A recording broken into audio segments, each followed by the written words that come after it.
Hello friends, and welcome back to the channel where biblical backgrounds matter. In the first video, we did some geographical history, or some geographical studies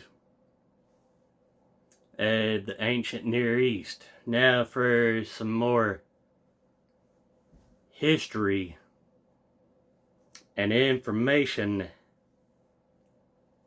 on their economy and their overall environment. The coastal plain gradually widens to distances of 10 to 12 miles in southern Palestine. This fertile strip of land receives more than 30 inches of rainfall annually off the Mediterranean Sea. 3 distinct plains are identified along the coast, Acre Echo extending northward from Mount Carmel, 25 miles long and 5 to 8 miles wide. Sharon between Mount Carmel and the port city of Joppa, about 50 miles long and 10 miles wide. And the plain of the Philistines in the extreme south from Joppa to Gaza. The coastal plain never held primary importance to the Hebrews geographically during the Old Testament history. The Phoenicians controlled the northern plain, the Philistines controlled the southern plain, and the plain of Sharon was wasteland, marsh, and dense forest in ancient times. The Central Hill Country. The region of the Central Hill Country was the most varied geographically and the most important historically in the Old Testament times. The majority of Israelite cities were located here, and the territory comprised the bulk of the land area controlled by the Hebrew United and Divided Monarchies. The mountainous terrain forms the spine or the backbone of western Palestine and is commonly divided into 3 major geographical sections: Galilee, Samaria or Ephraim, and Judah. The slopes reach heights of 3,000 to 3,300 feet. The region receives adequate rainfall and was suitable to the Hebrews for agricultural cultivation, including grains, vineyards, and fruit and olive groves. The principal features of Galilee include Mountain Tabor, Judges 4:6 and verse 12 of Judges chapter 4, and the Jezreel Valley. The city of Shechem, flanked by Mounts Ebal and Gerizim, dominated Samaria. Joshua chapter 8 verses 30 to 35. Jerusalem was prominently situated at the crossing of the trade routes in Judah. 2 Samuel chapter 5 verses 6 to 12.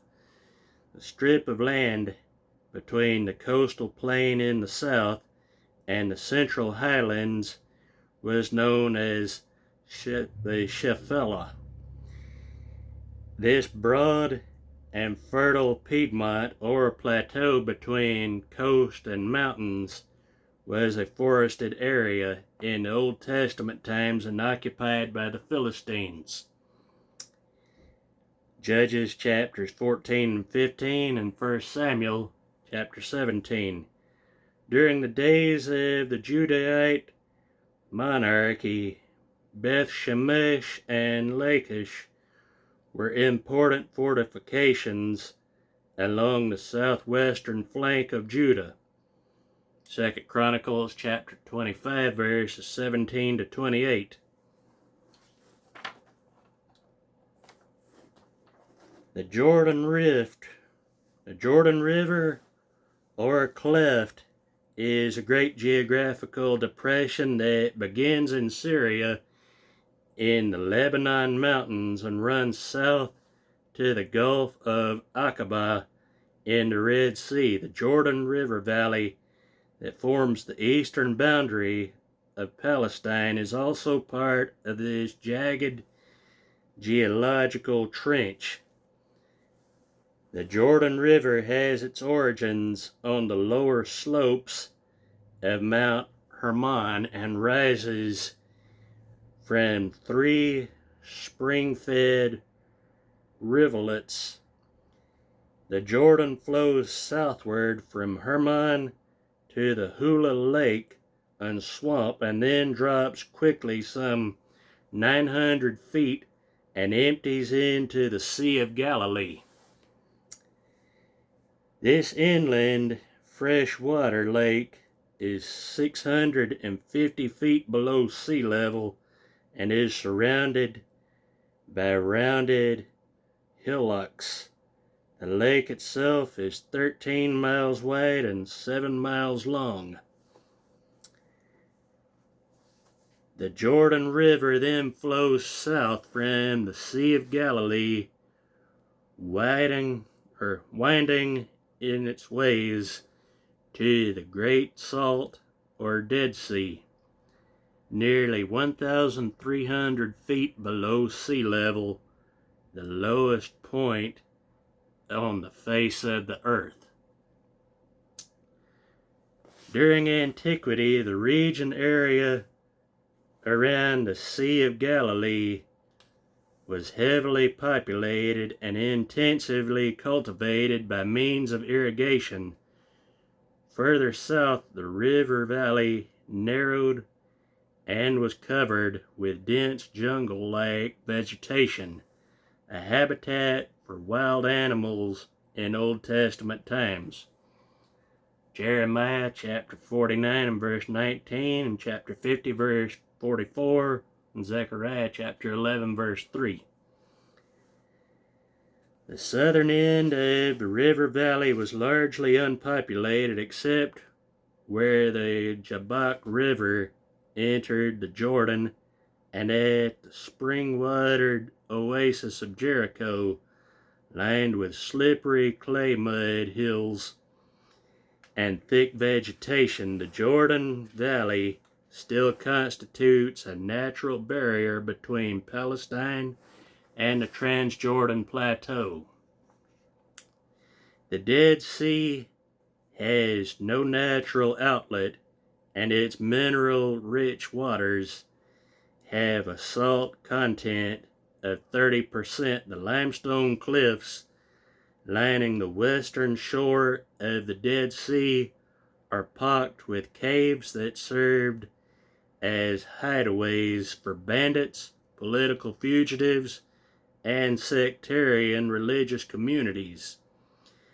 It was here among the caves of this Badlands type landscape that the famous Dead Sea or Qumran community scrolls were found. South of the Dead Sea, the Araba Valley stretches some 100 miles to the Gulf of Aqaba. The inhabitants of this desolate and dry desert fringe mined the iron and copper deposits found in the hills bordering the Araba, or engaged in the caravan trade that traversed the region. Moving on to the Transjordan Plateau, and again I'll turn the textbook around just to show y'all what the rivers basically look like.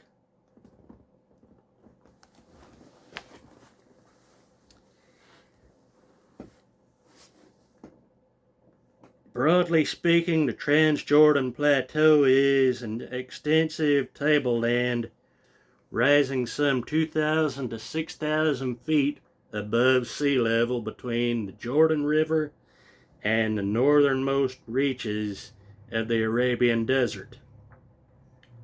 The region yields some minerals and is suitable for both agricultural and pastoral lifestyles. In the ancient Near East or Middle East, agriculture was a way of life, earning a living. And that was basically planting crops, growing fruits and vegetables. That was how they got their meals.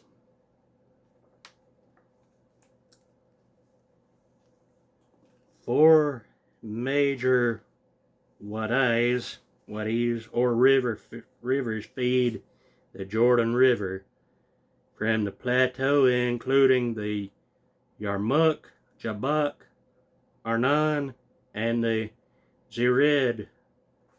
The Transjordan tableland may be subdivided into three main plateaus. The Seir mountain plateau in the south, from the Gulf of Elah to the Zered River, the area of Moab and Gilead in the central Transjordan, extending from the Zered to the Yarmouk rivers, and the Bashan Plateau in the north, stretching from the Yarmouk to Dan. Now, with that in mind, it is important to note that Seir and Edom were so close together that they were almost synonymous with each other. Esau was said to have dwelt in mountainous regions, and thus the nation of Edom would be somewhere in that area of Mount Seir. The King's Highway ran the length of the Transjordan Plateau from Basra to Damascus. The Seir Plateau is the most rugged of the three, with mountain peaks rising to nearly 6,000 feet. It was here the Edomites and later the Nabateans built their cities amid the rock cliffs. Moab and Gilead contained fertile soil for cultivation and extensive tracts of grazing land for animal herds. Thus, whenever God judged sin, when he set up his law, he would cause a drought to overtake the land and dry up and destroy all the crops. Or he would send plagues of locusts to devour the crops.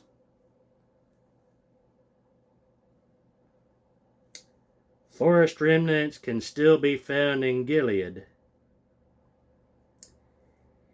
The largest and most fertile of the plateaus was the region of Bashan. Here the tableland sits some 3,000 to 5,000 feet above sea level, permitting adequate rainfall for agriculture. The rich volcanic soils of the plain of Bashan made it the best pasture land in the entire Levantine region of the eastern Mediterraneans. You'll want to look up Psalms 22:12 and Amos 1:4.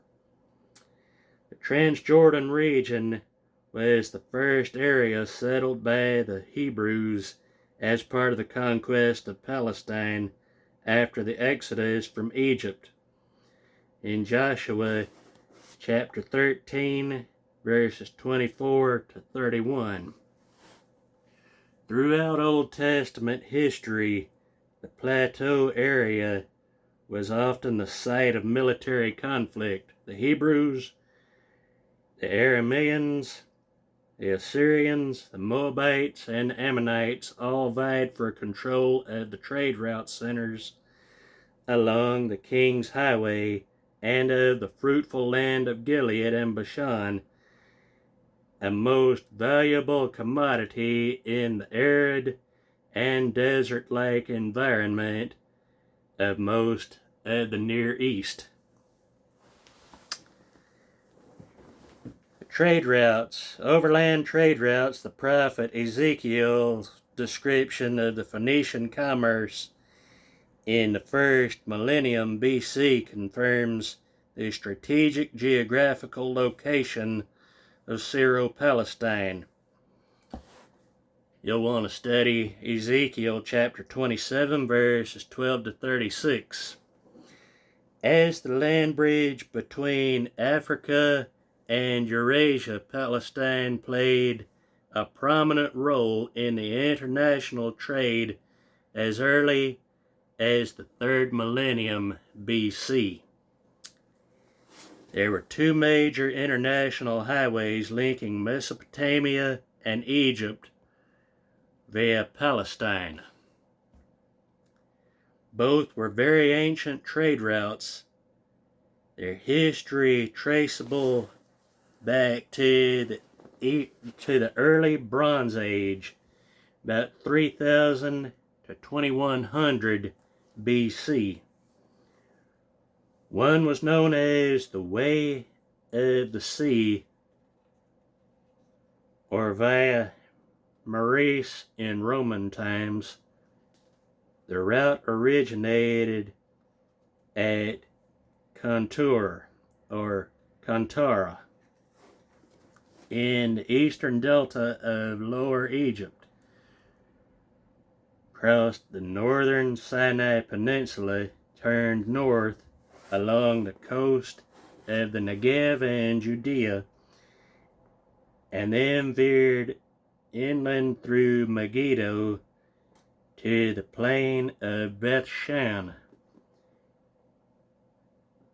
Here the road divided one artery branching off along the west shoreline of the Sea of Galilee to Dan and Damascus, the other continuing eastward through Bashan to Damascus. At that point, the highway turned to the southeast, connecting Babylon and Ur. The second important trade route was known as the Way of the Kings. It too joined Babylon with Egypt, traversing the Sinai Desert through Kadesh Barnea and continuing into the Negev through Edom. The highway then jogged to the north through the Transjordan area of Moab, Ammon, and Gilead to Damascus, and from there into Mesopotamia. King Jehoram identifies the southern portion of this route as the Way of the Wilderness of Edom, 2 Kings 3:8. Secondary roads branching off the King's Highway included a route from Kadesh Barnea to Elath, perhaps the Way of the Red Sea in Numbers chapter 14 and verse 25, and another route to Elath from Bozrah mentioned in the battle that the kings of Sodom and Gomorrah waged against Kedor Laomer. Genesis chapter 14, verses 5 and 6. A lesser trade route originated at Elath, extending to Babylon via the Arabian desert with stops at Duma and Tema. There was also a route northward to Damascus from Duma. Moreover, some 23 regional or local routes crisscrossed Palestine during biblical times, e.g., the way of the wilderness towards the Red Sea, Exodus 13:18, the highway from Bethel to Shechem, Judges 21:19, and the way of the plain, 2 Samuel 18:23. Getting to the importance of the trade routes. Palestine's location as a corridor for commerce between three continents had great significance for the Israelites.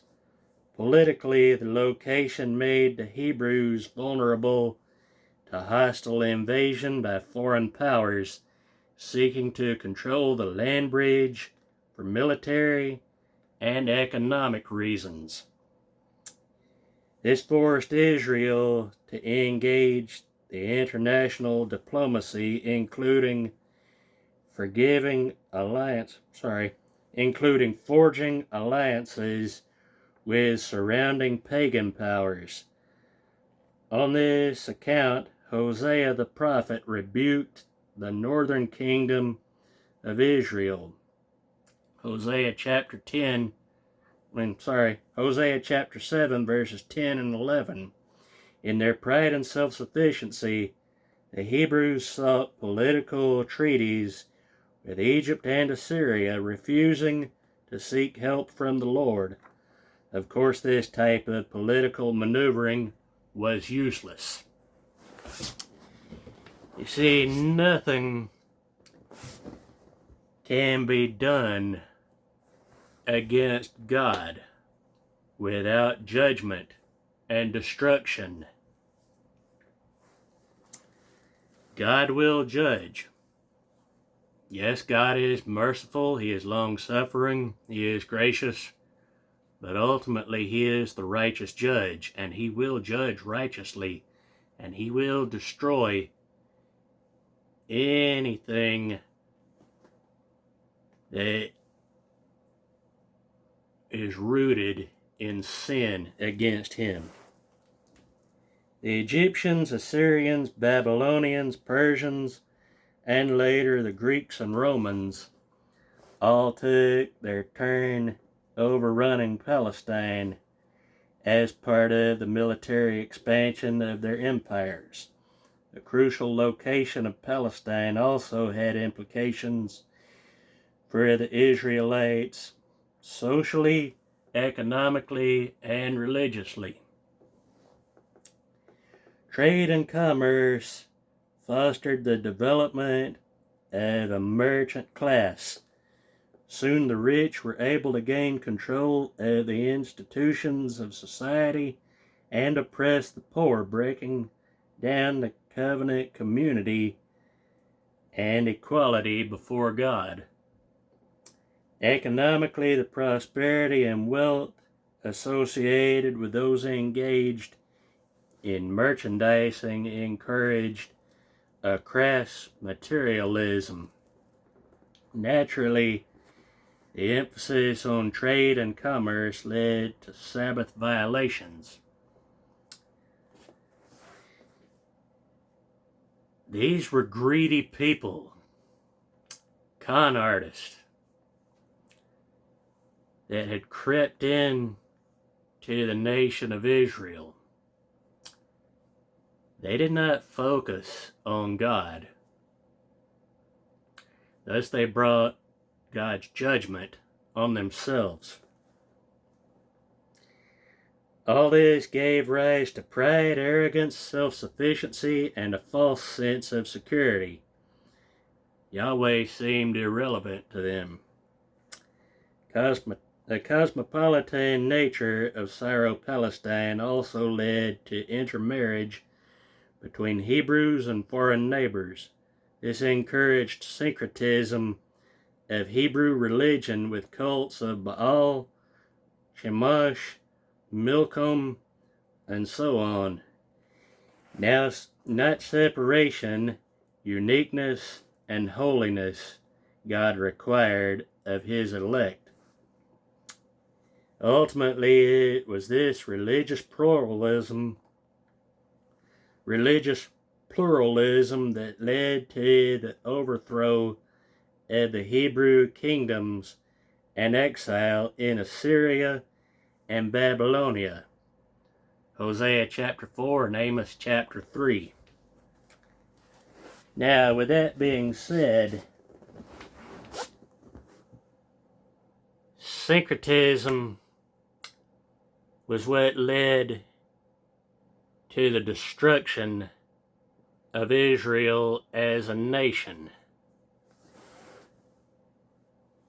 And it is also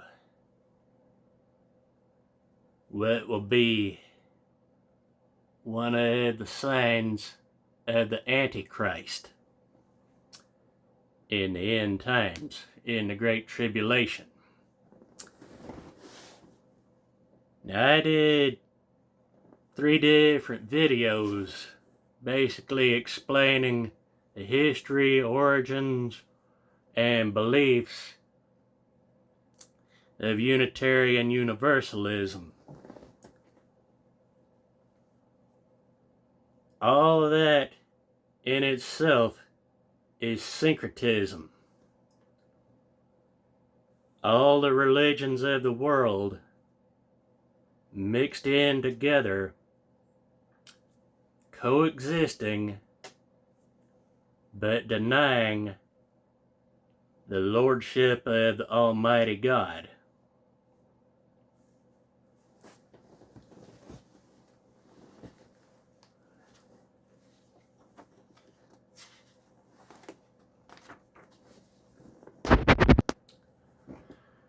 Now let's talk a little bit about the Pentateuch as history. There's a few names for it. The Pentateuch, which is the Greek word, the Torah, which is the Hebrew word, both of which refer to the 5 books of the law: Genesis, Exodus, Leviticus, Numbers, and Deuteronomy. Or they're also called the books of Moses. Although Moses is not mentioned in Genesis, he is said to be the writer of all 4 books. He's not officially mentioned until Exodus through Deuteronomy. The 5 books of the law narrate a time span from creation to the death of Moses at Mount Nebo in Moab, just prior to the Israelite conquest of Canaan. Obviously, it is impossible to ascertain a date for the origin of our Earth and its solar system. As you read the creation account in Genesis, chapters 1 and 2, you'll notice there is no timeline mentioned. But it is believed by many young Earth creationists that the Earth itself is about 6,000 years old.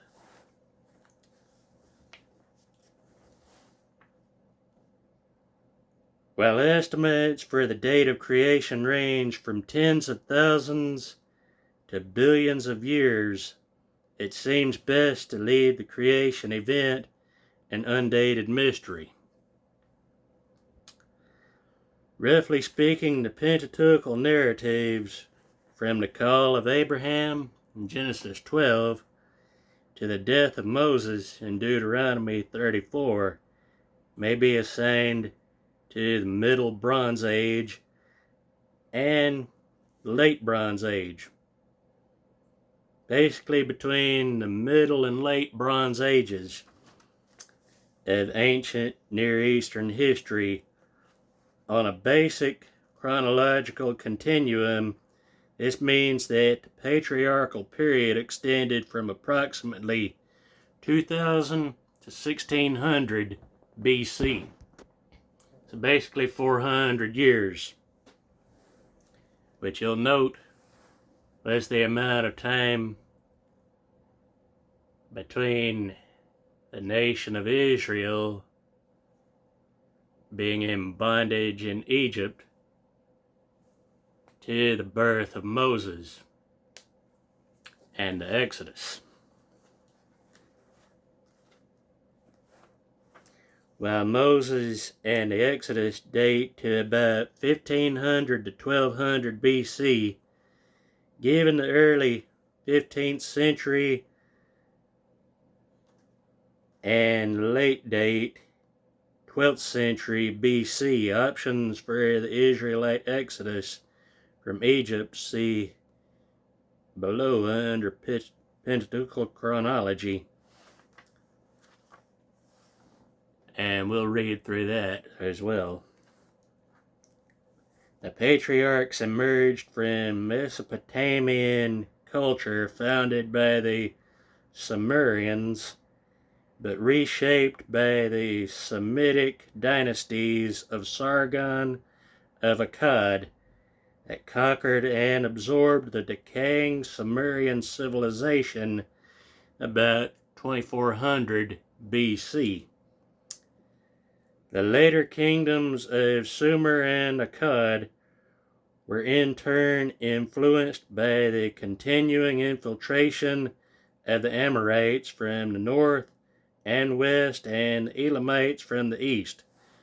Palestine in the Middle Bronze Age was dominated by scattered Canaanite city-states, much like Mesopotamia, though not as densely populated or as urban. According to the Egyptian story of Sinu, the fame of Palestine's agricultural abundance was widespread. The Canaanites, Amorites, and Jebusites and non-Semitic Hurrians were among the more important people groups occupying the Syro-Palestine during this period. Later, both the Egyptians and the Hittites influenced Syro-Palestine as they vied for control of this key land bridge, as witnessed by the Amarna tablets and the Bogaskoi tablets.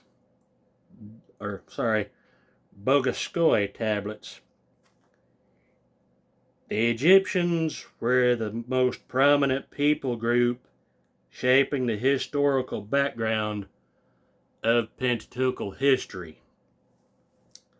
Abraham's sporadic contact with the land of Egypt eventually gave way to the migration and settlement of Jacob's entire clan in the region of the Nile Delta.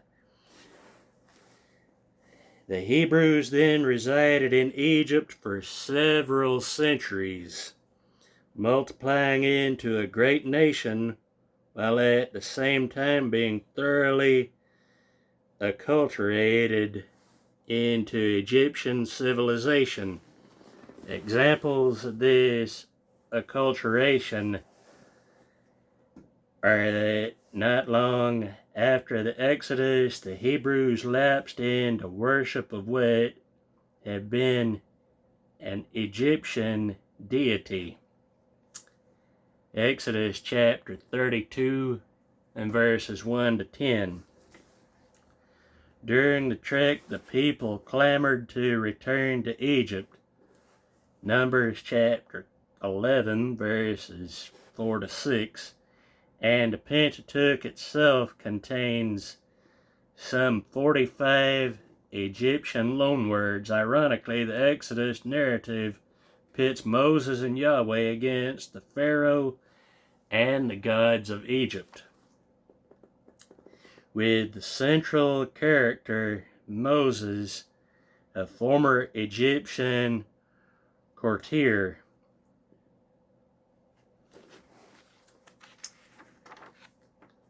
Now we get into the Pentateuchal chronology. Although most of Pentateuchal history may be assigned to the Middle Bronze and Late Bronze Ages of ancient Near Eastern history. An exact chronology for the Hebrew patriarchs remains problematic. Framework dating Pentateuchal events precisely to the year. For example, Abram's birth is dated to 2166 BC. He began his sojourn in Canaan in 2091. He offered the Mount Moriah sacrifice in 2056, and he died in 1991 BC.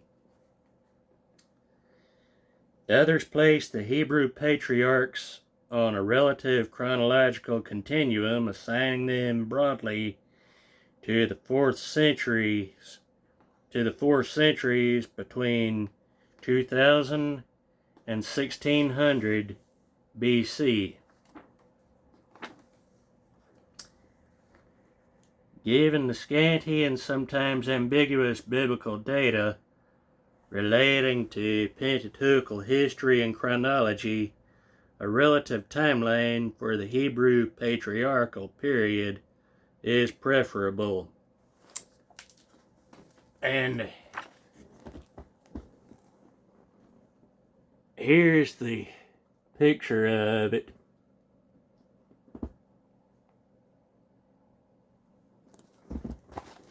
But I'll go ahead and read it out to you. Early Exodus, long sojourn, the patriarchs 2166 to 1805, migration to Egypt 1876 BC, Egyptian sojourn 1876 to 1446, and then slavery from 1730 to 1580. Slavery was either 1730 or 1580, then the wandering from 1446 to 1406 BC, and then conquest and judges from 1406 to 1050 BC. The United Kingdom from about 1050 to 930 BC. Early date for Exodus and 430-year sojourn in Egypt per Masoretic reading of Exodus 1240. The early Exodus sojourn, or short sojourn, patriarchs 1952 to about 1589. Migration to Egypt about 1660 BC. Egyptian sojourn about 1660 to 1446, with slavery being 1580, and then the wandering still being from 1446 to 1406 BC. Conquest and judges still 1406 to 1050 BC. United Kingdom still 1050 to 931 BC. So that's still an accurate timeline no matter what. The wilderness wanderings all the way to the United Kingdom. Early date of Exodus and 215-year sojourn in Egypt per LXX, or Greek reading of Exodus 12:24. And the LXX is basically in line with what is called the Septuagint, or Greek translation of the Old Testament.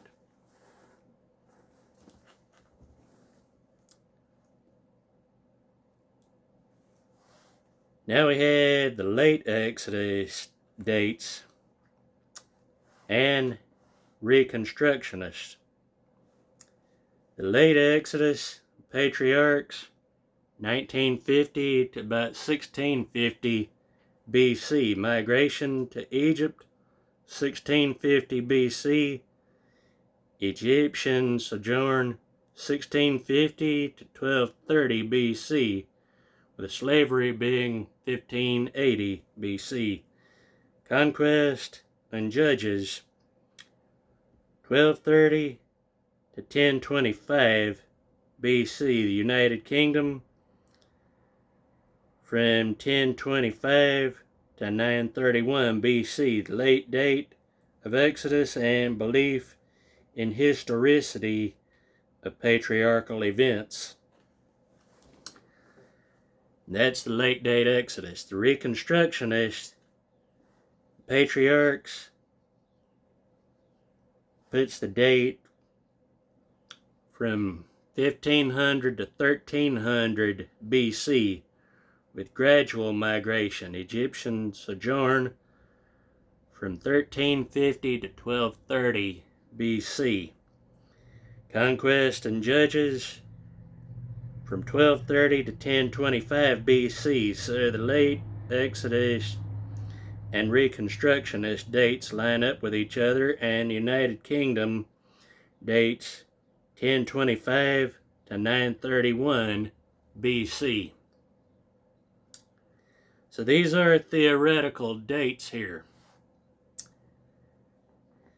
Either way, the late Exodus dates and the Reconstructionist dates agree with each other, basically, and for the majority.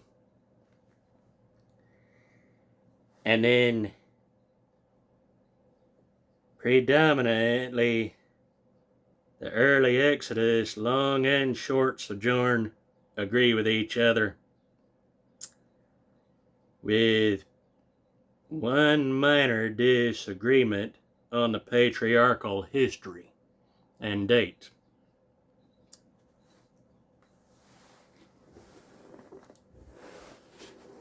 Now, historical reliability. We all know that Israel has its history and its background and its origin. Historical reliability. The source analysis approach that gained prominence during the 19th century not only affected the way biblical scholars viewed the Pentateuch as a literary composition, but also had far-reaching implications for the historicity of the patriarchal narratives. Julius Wellhausen, the most influential of source critics, asserted that the Pentateuch conveys no historicity for the patriarchs, but merely reflects patriarchal stories retold in a later age. And I would have to disagree with him, because the book of Genesis,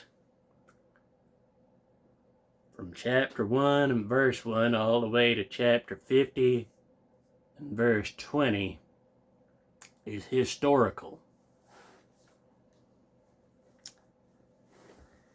It should be noted here that a skeptical stance toward the Old Testament record as history is not peculiar to source analysis. Many present-day scholars espousing the unity of the Pentateuch on the basis of literary criticism also deny the essential historicity of the biblical narratives. They speak of sacred history and prose fiction, affirming the theological truth of Scripture, but denying that the message reflects historical reality, or dismissing the question of historicity as irrelevant. Three primary reasons have been given for the source critics' skepticism towards historicity. It is assumed that the oral traditions on which the later written documents were based likely suffered from faulty transmission. 2. The historical distance between the actual events of Old Testament history and the documentation of those events seriously undermines the reliability of the written record. And 3. The historical events preserved in these later written documents were no doubt heavily edited by the Hebrew community for theological and political purposes. I would say that Genesis itself is both historically accurate, and is still relevant for theological and prophetic studies.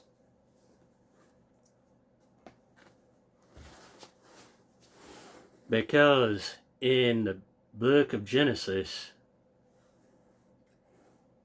you get the origins and creation of man, the creation of the earth as a whole, as a planet.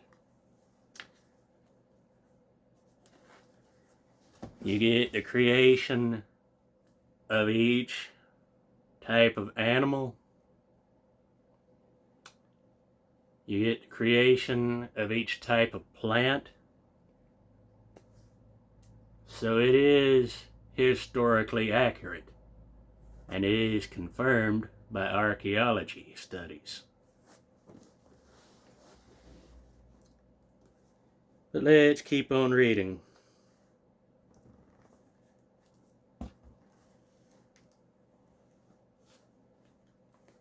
Today there are essentially 3 schools of thought on historical reliability of the Pentateuch and other Old Testament narratives. One, usually called the Orthodox or traditional approach, assumes the supernatural origin of the Old Testament and the complete historical accuracy of the biblical record, and that's where I would place my beliefs.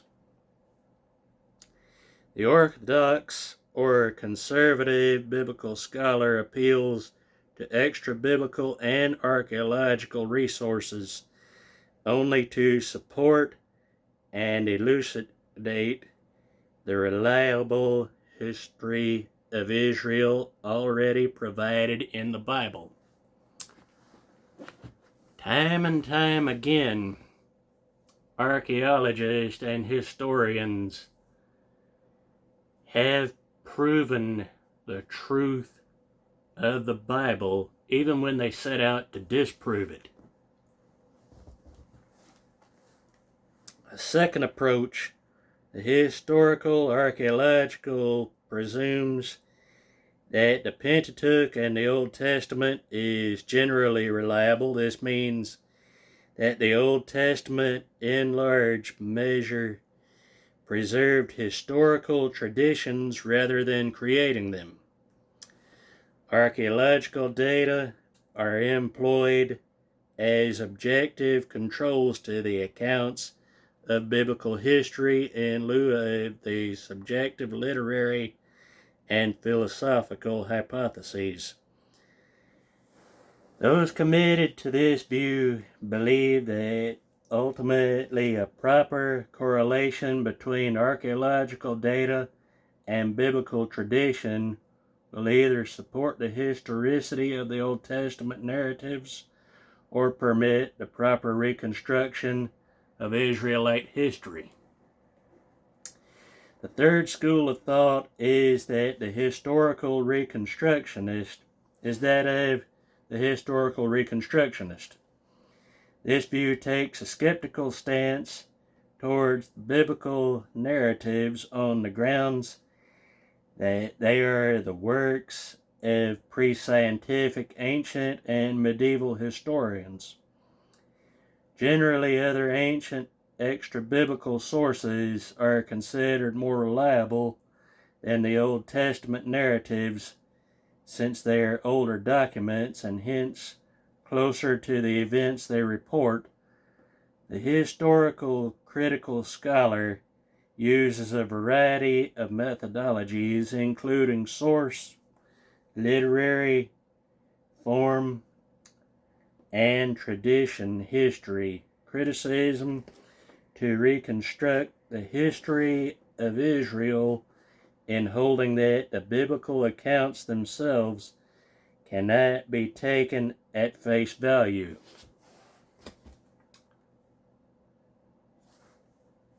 See, I disagree with that train of thought, because I believe, as a conservative historian, that the whole Bible can be taken and believed at face value, from Genesis 1:1 all the way to the end of Revelation 22.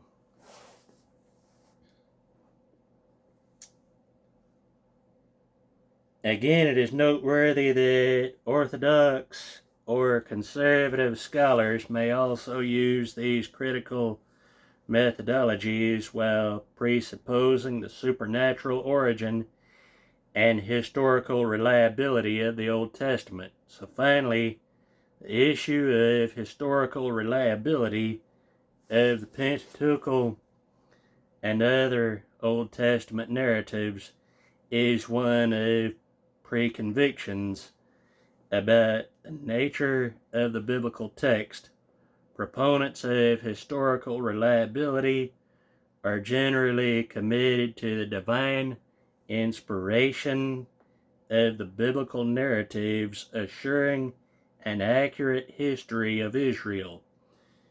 Conversely, proponents of some form of a reconstructionist a view of Old Testament history generally discount the divine or supernatural origin of the biblical narratives.